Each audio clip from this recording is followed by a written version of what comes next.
On vit dans une société très orientée vers l'avoir et on croit que le bonheur, c'est dans la possession. Et j'aime bien me réveiller le matin en me disant de quel progrès aujourd'hui je peux faire. Il y a deux mouvements, se libérer soi-même et s'engager pour une société plus éveillée, plus juste.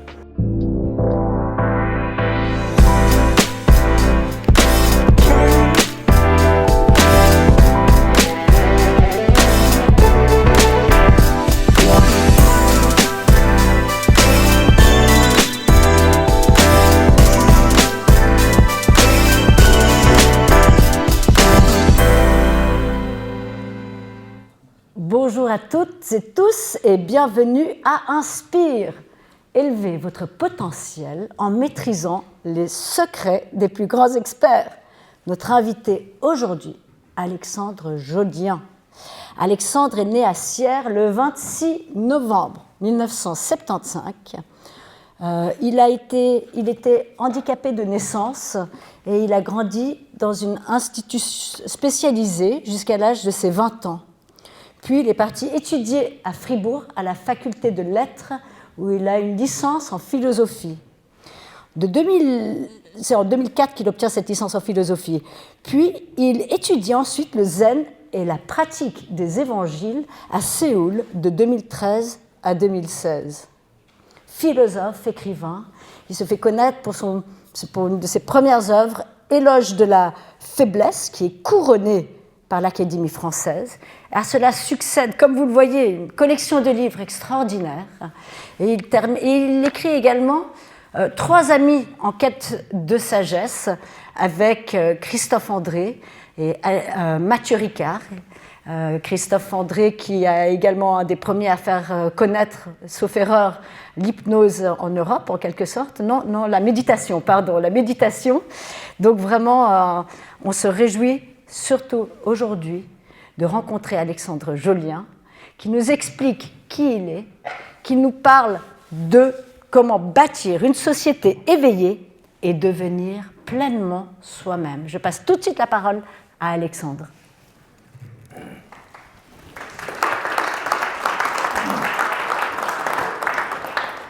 Merci beaucoup. Est-ce qu'on m'entend bien? Oui, super.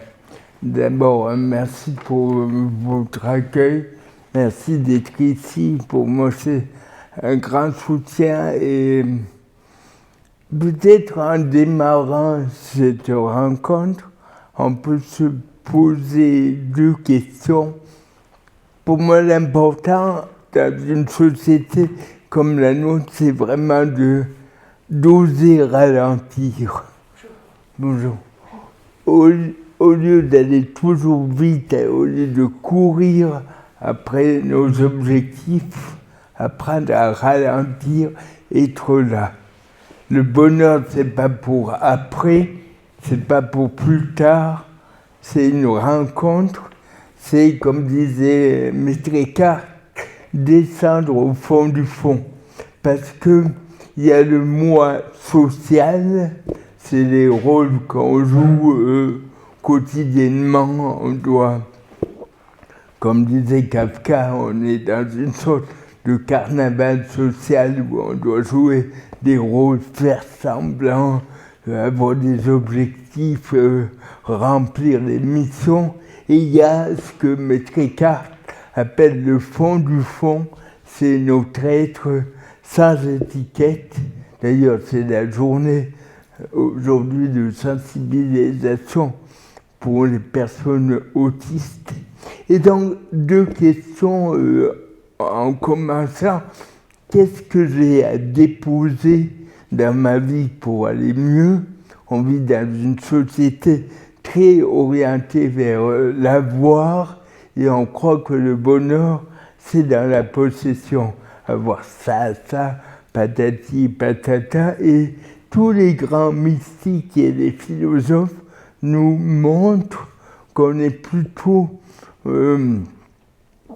dans le le dépouillement, c'est-à-dire enlever justement les rôles. Qui suis-je? C'est une question que se posait un sage hindou, Ramana Maharshi. Ça s'écrit comme ça se prononce. Et il a remarqué que quand on essaye de répondre à la question « Qui suis-je ?», si on répond trop vite, on est malheureux. Et lui, au lieu d'empiler les étiquettes, il les a enlevées en disant « Je ne suis pas ce corps, je ne suis pas mes idées, je ne suis pas mes convictions. » Et pour moi, ça m'a beaucoup aidé. Je ne suis pas le handicap, je ne suis pas les étiquettes, je suis 3 petits points. Et c'est important, dans notre société, on juge en fonction du travail qu'on fait. T'es quoi? T'es sur Tinder, c'est une des premières questions. Qu'est-ce que tu fais dans la vie? Mais à la limite, on s'en fout. La vraie rencontre, c'est qui tu es. Et justement, ne pas se hâter à répondre. Parce qu'on répond à la question « qui es-tu ?», on réduit l'autre à des étiquettes. Et il y a beaucoup de souffrance qui est liée à l'identification.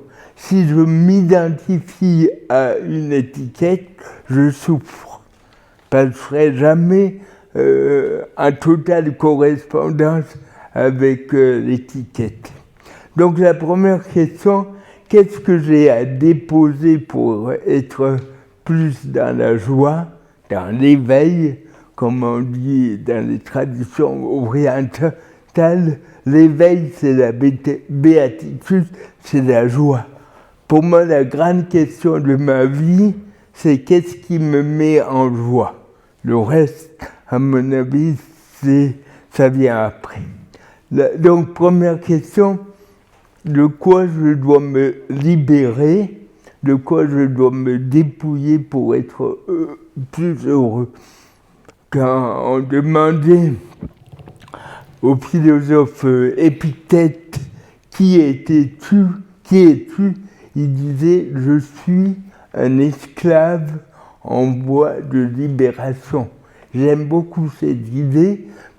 Pour ma part, je dirais aussi « Je suis un esclave des émotions, du désir de reconnaissance, de la peur, de la colère parfois, en voie de libération ». La philosophie, c'est un art de vivre qui nous aide à profiter de la vie, à être en lien avec soi, les autres, l'univers, le monde extérieur, et pour le croyant, la transcendance. Donc, première question, de quoi je veux me libérer? La deuxième question qui me paraît essentielle en philosophie, c'est quel acte je peux poser dans mon quotidien pour aller mieux. Parce qu'on ne va pas mieux en réfléchissant, mais en posant des actes, comme dirait Aristote, vertueux, c'est-à-dire des actes qui me libèrent.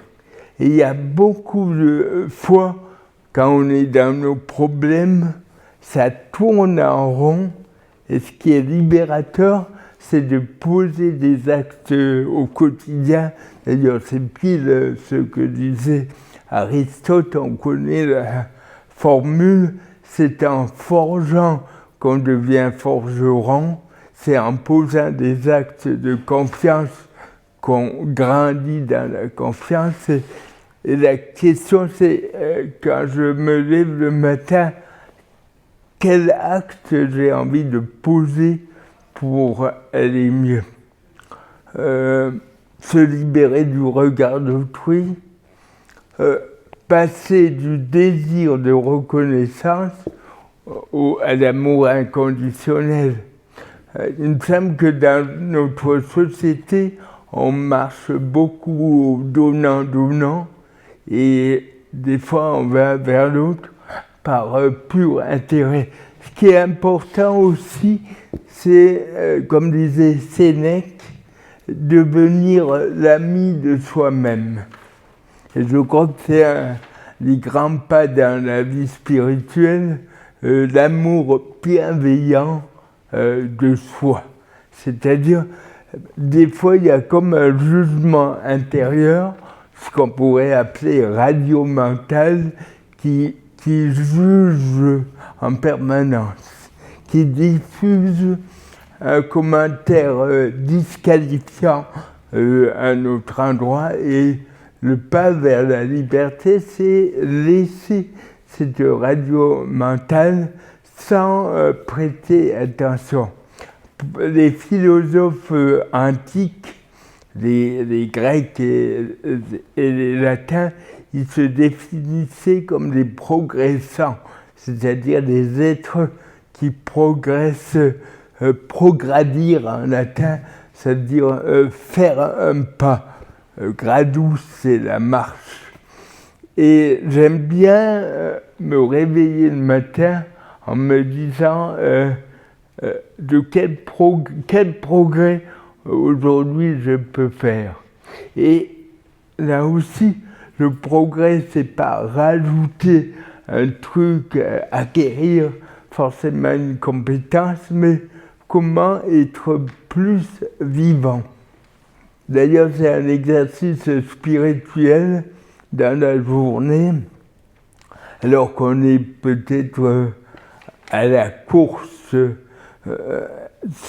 s'arrêter et dire il y a quoi de vivant en moi. D'ailleurs, on peut faire l'exercice ici et maintenant.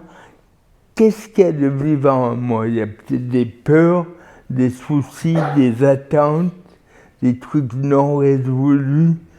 Et à côté de ça, il y a aussi la joie, la peine, et être... vous parliez avant de méditation, un des grands courants de la méditation aujourd'hui, c'est ce qu'on appelle la pleine conscience, qui est vieux comme le monde d'ailleurs, dans chacune des religions, que ce soit l'islam, que ce soit les traditions judéo-chrétiennes, que ce soit le bouddhisme, c'est l'attention au présent.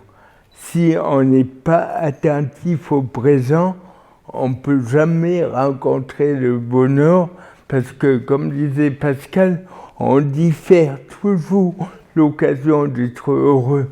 Et moi, je fonctionne un peu comme ça, en me disant, quand j'aurai ça, je serai heureux, quand je ferai ça, je serai heureux. Et comme dit Pascal, en disant ça, on se prive du bonheur d'ici et maintenant. C'est la conversion d'Épicure, au lieu de se demander qu'est-ce qu'il me faut pour être heureux, se demander aussi, parce qu'une des questions ne chasse pas l'autre, comment être heureux ici et maintenant, dans ces conditions, avec les hauts et les bas de la vie. Ça, c'est vraiment... Moi, j'aime bien, en philosophie, me poser des questions. Souvent, les questions, c'est tellement... ça libère déjà. Et simplement se demander, ici et maintenant, il y a quoi de vivant en moi, c'est prendre conscience de qui je suis, pas ce que j'ai été, ni ce que je serai, mais qui je suis ici maintenant, sans mettre une nouvelle fois une étiquette. Il n'y a pas besoin d'enfermer notre réalité. La vie philosophique, pour moi, j'essaie de la résumer en 5 P. Le premier P, c'est le pilotage automatique. souvent, il me semble que dans la journée, on est sous pilotage automatique, on prend le train comme ce matin, on ne regarde pas les autres, on est pris dans un brouillard intérieur, on court peut-être après des objectifs. D'ailleurs, Spinoza, un philosophe hollandais, il nous montre qu'il y a un gouffre parfois entre ce qui me fait courir et ce que je veux vraiment. Si je n'ai pas repéré ce que je veux dans le fond de mon cœur, je ne peux pas être heureux parce que je suis toujours en train de courir après ce que la tradition appelle les faux biens. Et donc, voir que je suis souvent sous le pilotage automatique, c'est se demander à quoi j'ai donné la télécommande de ma vie. Qu'est-ce qui me détermine, comme disent les sociologues, qu'est-ce qui a de l'emprise sur moi?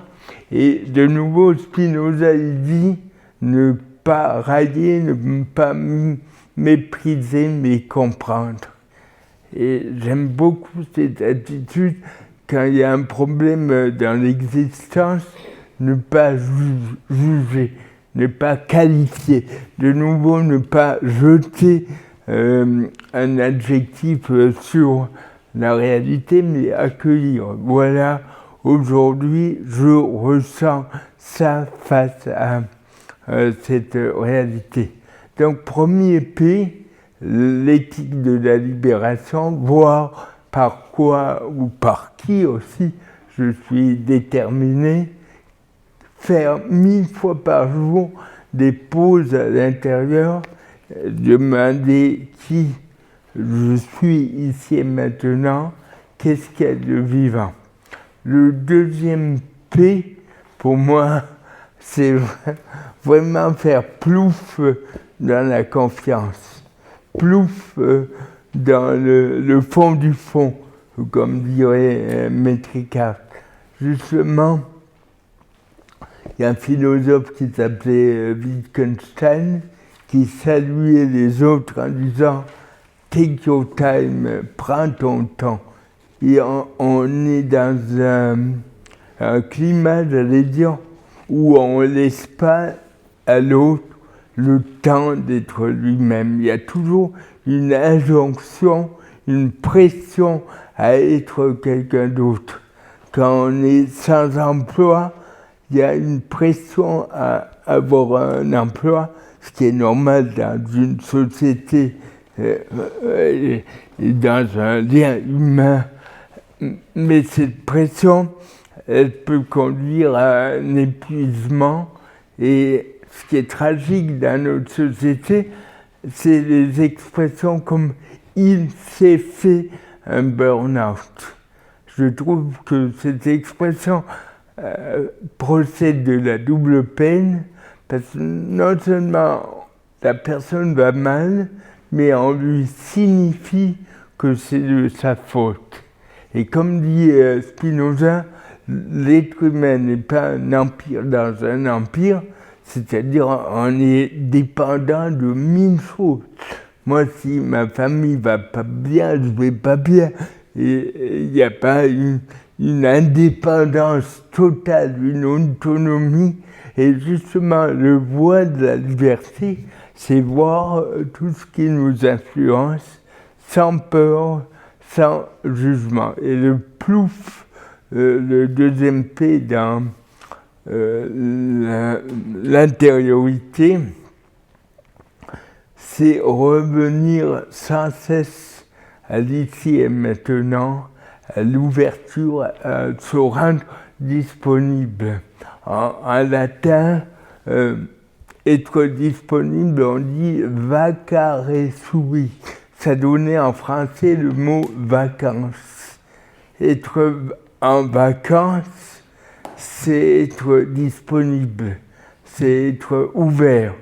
Et aujourd'hui, la tentation, c'est de remplir les vacances. Il y a beaucoup de gens qui disent j'ai fait l'Afrique, j'ai fait l'Inde. Mais on n'a rien fait du tout. L'Afrique, elle existe. Et toujours, on est dans cette optique du faire. Alors que le plouf dans l'intériorité, c'est voir que, justement, il n'y a pas besoin nécessairement de faire pour être. Le troisième P, c'est la non-fixation, c'est laisser passer. Le Bouddha a souvent parlé de ça. Il dit que dès qu'on se fixe dans quelque chose, on souffre, tout simplement parce que la réalité change sans cesse et que la fixation induit une friction entre ce que je veux et la fluidité de l'existence. Et 100 fois par jour, laisser passer. Il y a une colère qui me traverse, je ne m'accroche pas, je laisse passer. Il y a un sentiment de tristesse, je ne m'accroche pas, je laisse passer, je vis à fond. Il ne s'agit pas de nier ce qu'on vit, au contraire, même de refuser de s'installer dans ce qu'on appelle en philosophie les passions tristes. Si la colère, elle nous habite et elle devient une hôte régulière de notre être, justement, on n'est plus disponible à la vie parce qu'on est encombré par les passions tristes, la colère, la haine, le sentiment de culpabilité, comme dit Montaigne, la haine de soi.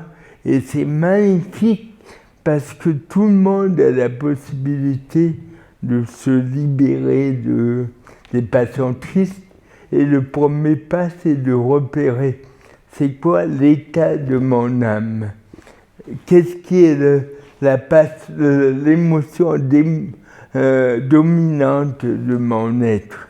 Est-ce que c'est la peur? Est-ce que c'est la colère? Est-ce que c'est l'amour inconditionnel?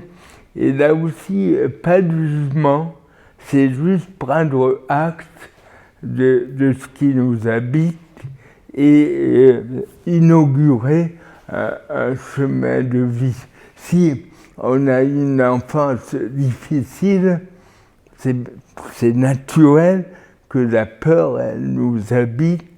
La peur a été peut-être une aide pour nous sauver la vie, mais aujourd'hui, elle tourne à vide et elle nous fait souffrir. Et justement, le premier pas, c'est oser la non-fixation, ne pas se dire je suis comme ça toute ma vie, mais laisser passer. Le quatrième P, c'est poser des actes. Vraiment, j'insiste parce que je réalise de plus en plus que ce qui m'aide à avancer, c'est non pas la théorie, mais des habitudes enracinées dans le quotidien. Concrètement, qu'est-ce que je peux faire aujourd'hui pour aller mieux, un peu moins bien, et dire non, mieux, pour être axé vers le bien. Et de nouveau, peut-être on passe notre temps à courir et ça vaut peut-être la peine de ralentir, de repérer où je suis sur le chemin de ma vie et de voir qu'est-ce qui me fait réellement du bien. Parce que c'est tout bête, mais des fois on ignore ce qui nous réconforte et on cherche ailleurs et à l'avenir, comme dirait Montaigne, ce qui nous ressource.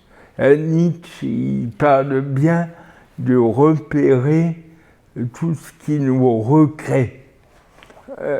Et moi, je trouve tellement essentiel de bâtir un art de vivre avec des choses qui nous ressourcent.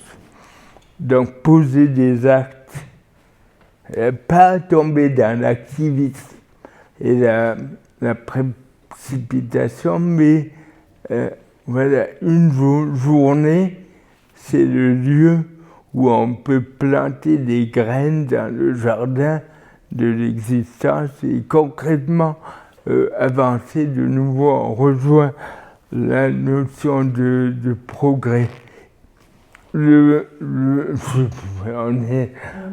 On est déjà au cinquième P. On pourrait appeler ça la politique.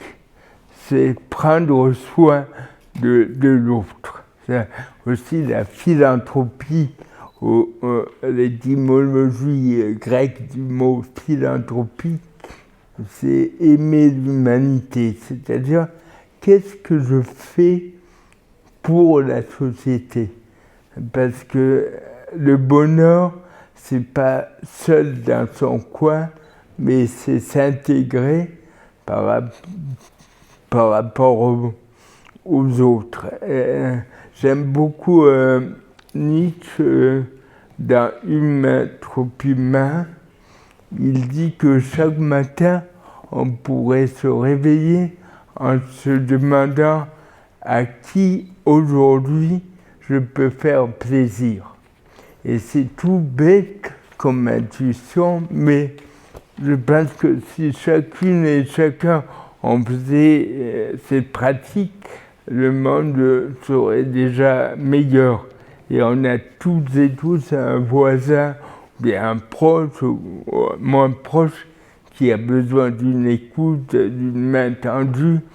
On vit dans une société hyper individualiste, et cet individualisme, il a un coût, il y a beaucoup de souffrance. Et vraiment, pour moi, la philosophie, c'est vraiment, comme disait un bouddhiste qui s'appelle Shogyan Trungpa, il y a deux mouvements, se libérer soi-même, se détacher des passions tristes et s'engager pour une société plus éveillée, plus juste, plus égalitaire et plus tournée vers les autres. Et en tant que personne handicapée à l'école, on m'a peut-être pas enseigné l'idée que la philosophie peut vraiment ajouter de la joie, ou plutôt enlever de la tristesse au quotidien. Pour moi, la philosophie, c'est progresser intérieurement, ne pas être une boule de billard qui réagit en fonction des émotions, mais qui ose une liberté. C'est-à-dire, plus on est dans le fond du fond, c'est-à-dire au cœur de notre âme, de notre être, moins on a besoin du regard de l'autre pour s'apprécier, et paradoxalement, plus on est ouvert aux autres. Mais justement, dans notre société, on marche beaucoup au donnant-donnant, c'est-à-dire tu me fais ça, je te renvoie l'ascenseur, et ce faisant, on met du calcul dans les liens aux autres. Et, tout le défi, c'est vraiment la pure gratuité. Ce qui est important pour moi, c'est se trouver un exercice spirituel. C'est qu'est-ce qui m'aide à vivre, quelle pratique je peux essayer aujourd'hui pour aller mieux. Pour moi, par exemple, c'est ralentir. Pour moi, c'est aussi s'offrir le luxe de s'ouvrir à l'imprévu. Plus on a d'objectifs dans une journée, plus on est stressé. D'où l'intérêt de savoir écouter la boussole intérieure. Dans notre société, peut-être on écoute de moins en moins la boussole intérieure. On est, comme dirait Pascal, diverti par les réseaux sociaux et l'essentiel pour moi, c'est de nouveau descendre au fond du fond, c'est le devenir soi-même. Devenir soi-même. Souvent, on essaie de correspondre à des modèles. Je veux être comme lui. Je veux devenir ce que la société veut que je devienne. Je veux correspondre aux attentes de mes parents. Je vais jouer un rôle. Et si on joue un rôle, le risque, c'est l'épuisement. Parce que quand on n'est jamais soi-même, on doit toujours s'adapter à un modèle extérieur. Il y a toujours un jeu et un décalage entre la réalité et ce que j'essaye d'être. C'est comme si je dansais des claquettes en permanence et à la fin de la journée, je me reproche d'être fatigué. Et on revient au plouf d'un... Ce qui apaise, c'est pas de rêver à une autre vie, mais c'est d'être vraiment là. Il y a une phrase de Nietzsche que j'aime beaucoup dans le Zarathustra. Il dit il faut encore porter du chaos en soi pour accoucher d'une étoile qui danse. J'aime beaucoup cette idée parce que la vie, elle est tellement dure, et ce que Nietzsche nous apprend peut-être, c'est que c'est aussi dans le chaos qu'on peut trouver la joie. Avant, je me disais, quand j'aurais réglé tous mes problèmes, je serais dans la joie. Et il y avait toujours des problèmes. Tu règles un problème, il y en a 10 qui arrivent. Ce que Nietzsche veut dire, et c'est beau parce qu'il était malade, beaucoup souffert, vraiment une vie tragique et difficile, il nous dit la joie, elle n'est pas incompatible avec la souffrance. Autrement dit, c'est pas parce que la vie est chaotique qu'il n'y a pas la possibilité de joie. Ce qui est important, c'est trouver un état d'esprit pour traverser les hauts et les bas de la vie. Et quand on dit descendre au fond du fond, c'est voir que en nous, il y a une part qui est indemne, qui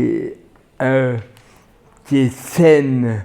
Nietzsche dit qu'on est bien portant au fond, et j'aime beaucoup Nietzsche distingue la grande santé de la bonne santé.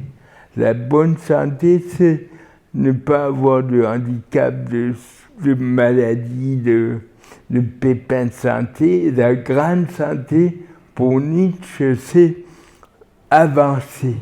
C'est-à-dire on peut être malade et en grande santé. La grande santé, c'est une santé qui est suffisamment vaste, grande, pour accueillir les pépins de santé. Et de nouveau, la grande santé, le bonheur, la joie, c'est pas se comparer aux autres, mais c'est essayer d'intégrer dans sa vie la possibilité de progresser. Et pour moi, c'est vraiment aidant le matin de se dire en quoi je veux progresser aujourd'hui. Et la philosophie des petits pas, la vie c'est un marathon, c'est pas un sprint. C'est quelque chose sur la durée.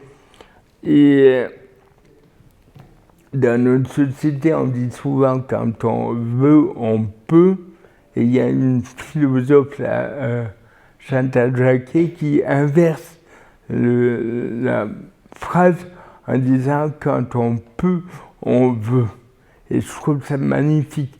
Parce que quand on veut, on peut, c'est marcher sur le volontarisme, dire, avoir plein d'exigences et dire quand on peut, on veut, c'est dire je vais, comme l'oiseau, quand il sort du nid et qu'il étend ses ailes, il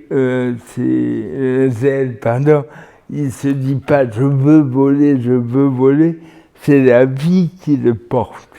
Et ce n'est pas une démission, c'est dire ma puissance, on va dire, c'est de réunir les conditions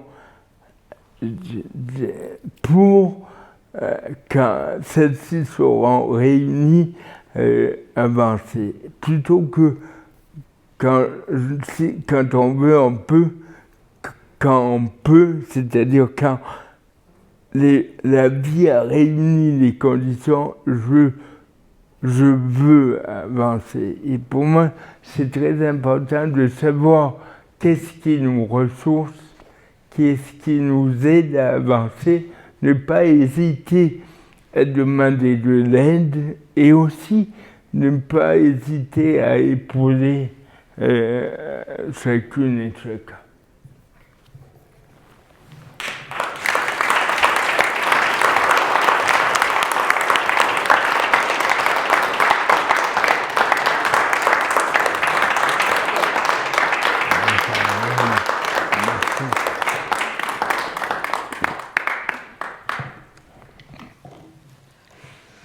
Il n'y a pas grand-chose à dire après ça. Ouais. Mais ce qui est important, c'est l'échange. N'hésitez pas, on est là pour partager, échanger. Merci pour l'accueil et n'hésitez pas si vous avez un témoignage, une interrogation. On est tous ensemble. Bonjour, je vous remercie beaucoup, c'était très intéressant. J'ai beaucoup aimé parce que je suis dans la spiritualité, ça fait plusieurs années et ça m'a beaucoup aidé dans certains domaines de ma vie. Et c'est aussi là qu'on trouve la force justement pour surmonter beaucoup de choses. Et ma question c'était, en fait j'avais plusieurs, à quel moment de votre vie vous êtes entré justement dans ce milieu de spiritualité? Et puis il y avait encore 2 points que ça m'est resté. Et puis je voulais savoir, vous avez évoqué laisser passer le matin, les points comme ça, laisser passer, et puis aussi poser les objectifs le matin. C'est pas toujours évident parce qu'on vit dans une société où c'est quand même difficile. Et puis aussi d'avoir l'ego qui va aussi faire l'autosabotage en fait. Comment vous faites pour justement pour le mettre de côté? Est-ce que vous avez des méthodes le matin? Est-ce que vous faites les méditations qui durent 5 minutes, 10 minutes, n'importe? Est-ce que vous avez vraiment des méditations spécifiques où vous suivez votre voix intérieure qui vous guide de vous mettre dans cet état-là justement pour apporter à la société vos objectifs? Voilà. Merci beaucoup. Il faut 3 heures pour répondre.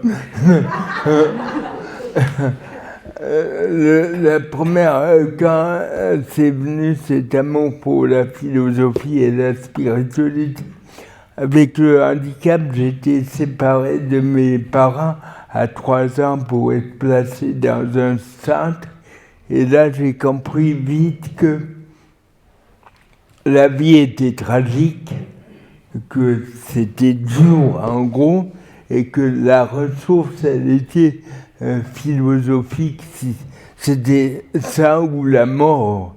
C'était comment donner sens à la vie, comment progresser, comment trouver la joie dans des conditions difficiles. Je crois que c'est ma première... Et Platon, il dit que la philosophie, le début, c'est s'émerveiller, s'étonner. Putain, qu'est-ce que je fous là? Pourquoi il y a un handicap et comment s'en sortir? C'était des questions très tôt. Et ce qui m'a émerveillé, c'est de voir d'autres personnes handicapées être dans la joie. Et je me disais, c'était ça pour moi le but, être dans la joie. Même si ça ne doit pas être une conquête, mais plutôt une découverte. Maintenant, laissez passer.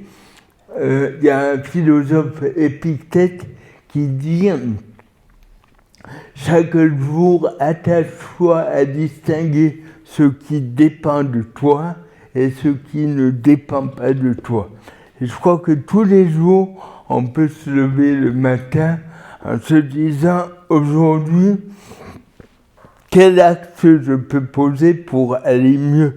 Parce que dans la spiritualité, on invite trop souvent à baisser les bras, à dire oui, il faut accepter le réel, mais je crois aussi que la spiritualité, c'est s'engager pour bâtir un monde meilleur. Et la distinction d'Épictète entre ce qui ne dépend pas de moi, ça veut dire quand je loupe un train, par exemple, je peux gueuler pendant 2 heures, ça ne fait pas revenir le train. Quand je pète un verre, je peux dire merde, j'aurais pas dû. Ça change strictement rien. Ce qui change, c'est poser un acte. Qu'est-ce que je peux faire pour trouver un prochain train ici et maintenant? Et le mental, vous disiez l'ego, il n'est jamais content. Dans la tradition du Zen, on dit que l'ego, c'est le demandeur. J'étais mangé à midi avec quelqu'un et puis j'ai pris une pizza. J'ai choisi la pizza. J'ai pris un quart d'heure à choisir et lui, il a pris une lasagne. Et j'ai dit merde, j'aurais dû prendre la lasagne. Et je suis sûr que si j'avais pris la lasagne, autrement dit, une fois qu'on a compris que l'ego, il n'est jamais content, jamais. Il y a une paix, il y a un apaisement à dire les infinis désirs de l'ego, je ne peux pas les assouvir parce qu'il est programmé à désirer toujours autre chose. Par contre, les désirs du cœur, ils sont accessibles. Le désir d'être aimé, le désir de créer des liens. L'exercice pour moi, c'est la méditation, ou bien la prière. Il y a, pour moi, les traditions spirituelles, c'est autant de chemins vers la paix, vers la joie. Pour moi, ce qui caractérise la religion, c'est la paix. C'est pour moi la boussole absolue. S'il n'y a pas la paix dans le cœur et avec les autres, pour moi, c'est de l'idéologie, c'est pas religieux. Donc, une pratique, pour moi, c'est la confiance aux autres, qui est de plus en plus difficile dans un monde où c'est dur, les conditions sociales, c'est de plus en plus dur. Donc, retrouver une confiance en l'autre et des lieux comme ici, d'ailleurs, merci beaucoup, c'est aussi une invitation à convertir le regard dans l'accueil. Pas dans la méfiance, pas dans le gain, mais l'accueil. Et laisser passer, ça ne veut pas dire tout accepter. Il y a des choses qui sont inacceptables. Et il y a, moi, je trouve ce qui m'aide, c'est voir que je peux progresser, que la vie peut être de plus en plus, non pas facile, mais belle. Ouais.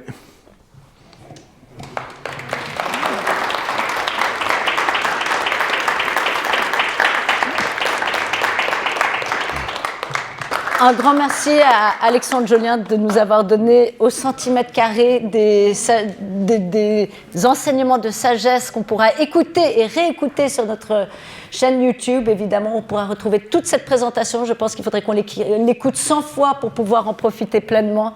En tous les cas, un grand merci. Et restez avec nous, venez à la rencontre les uns des autres.